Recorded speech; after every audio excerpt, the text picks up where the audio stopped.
చలో అందరికీ శనార్థులలో ఉల్లాస్ అగరబత్తి సమర్పించు మాస్ మల్లన ముచ్చట్లు పాడు బై వాల్ ఫుల్లోకి స్వాగతం వచ్చేసిండు మీ నర్సికాక. ఇక అరుచుకుందాం రారులా ఇయాల్టి మోక. ఇప్పుడు ఏపీలో పరిస్థితి ఎట్లున్నదంటే ఎవరిదో ఎరికేనా మన జగనాల్ది గాలి గాలి కాలి కాలి గాలి గాలి కాలి కాలి కాలి పీలి ఉన్న కాడికి ఉన్న గాలంతా పోతుంది అనుకో రాదురి. ఇక ఈ నడవ ఇప్పుడు నా మంత్రి నారా లోకేష్ ఆధ్వర్యంలో గాలిపక్క పార్టీలు ఉన్న కాడికి అటు నీళ్లు గుమ్మరించి తూర్పు దిక్కు దండం పెట్టి సారు మేము ఆ పార్టీలు ఉండవు అందులో ఉంటే మాకు వచ్చేది లేదు ఒరిగేది లేదు మళ్ళీ మీదికెళ్ళి ఇవన్నీ లేనిపోని అబండాలు పెద్ద రాజకీయాలు ఇవన్నీ మేము తట్టుకోలేము సారు అని ఈ మంత్రి నారా లోకేష్ ఆధ్వర్యంలో వరుస పెట్టిరు అనుకో రాదురి. ఇక ఏముంది అప్పుడు ఇంతలా ఉంది అనుకున్న ట్యూబ్ ఇప్పుడు గింత అయిపోయింది తుస్సుమని ఏం లేదు గాలి ఫ్యాన్ అంతా పట్టు నిరిగి పక్కకు పడ్డది. ఇక సారు చూసుకో రిపేర్ ఎడ చేసుకుంటావా.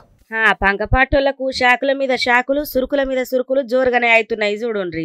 ఇక మొత్తానికైతే అభివృద్ధిని కాంక్షించి కొంతమంది గాలి పంకపాటి నేతలు టీడీపీలో చేరినరులా. ఉమ్మడి పశ్చిమ గోదావరి జిల్లాల పంకపాటికి పెద్ద శాఖనే చెప్పాలి.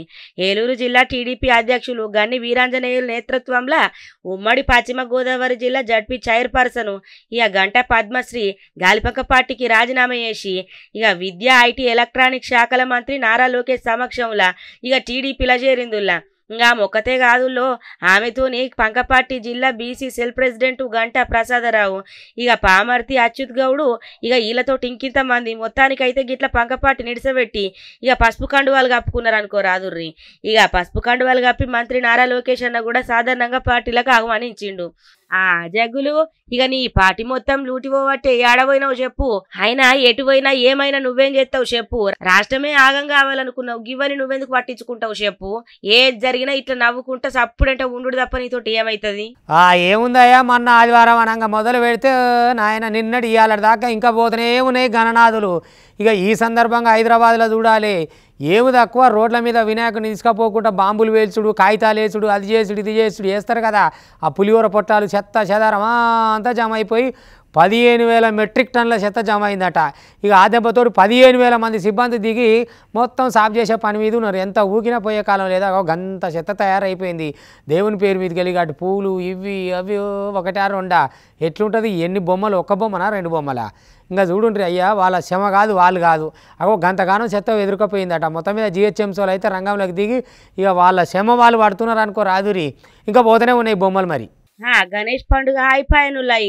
ఇక గణేష్ నిమజ్జనం సందర్భంగా హైదరాబాద్ నగరంలో రోడ్ల మీద ఎక్కడ చూసినా కూడా పెద్ద ఎత్తున భారీగా చెత్త దర్శనం ఇవ్వట్టే.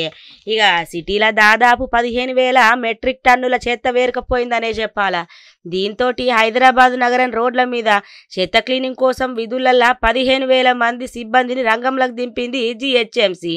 ఇక 3 షిఫ్టులల్లా బల్దియా సిబ్బంది పనిచేస్తున్నారు. 100 మీటర్లకు ఒక శానిటైజర్ బృందాన్ని పెట్టిండ్రు. ఇక గ్రేటర్ హైదరాబాద్ వ్యాప్తంగా సుమారు 200 టీంలు చెత్త తొలగింపుల నిమగ్నమైనవి చూడుండ్రి. పొద్దున 5 గంటలకు వచ్చినాం మేము ఇదే పని చేస్తూనే ఉన్నాం. కూర్చోడానికి ఏం లేదు వీలు లేదు. మస్తు పొద్దున అన్నీ మొత్తం ప్లాస్టిక్ పేపర్సు కవర్సు ప్లాస్టిక్ బాటిళ్ళు ఇంకా తినేసిన విస్తరాకులు ఇక మొత్తం చెత్త ఇష్టం ఉన్నట్టు ఎక్కడక్కడ పడేసేస్తుర్రు. మాకు ఇదే పని అవుతుంది. ఎండల అని కూర్చోడానికి ఏం లేదు క్లీన్ చేస్తున్నాం మేము. చెప్పు సార్. ముఖ్యంగా ఏంటంటే ఇక్కడ పేపర్ బ్లాట్స్ చేశారు. ఆ పేపర్ బ్లాట్స్ ఒకటి వాటర్ బాటిల్స్ వాటర్ ప్యాకెట్స్ తిన్న టిఫిన్ ప్లేట్స్ ఇలాంటి టిఫిన్ ప్లేట్స్ అని చాలా ఎలాంటివి ఉన్నా కానీ మేము తీసేస్తున్నాం సార్. పొద్దున మార్నింగ్ నుంచి మాకు షిఫ్ట్లు ఉంటున్నాయి.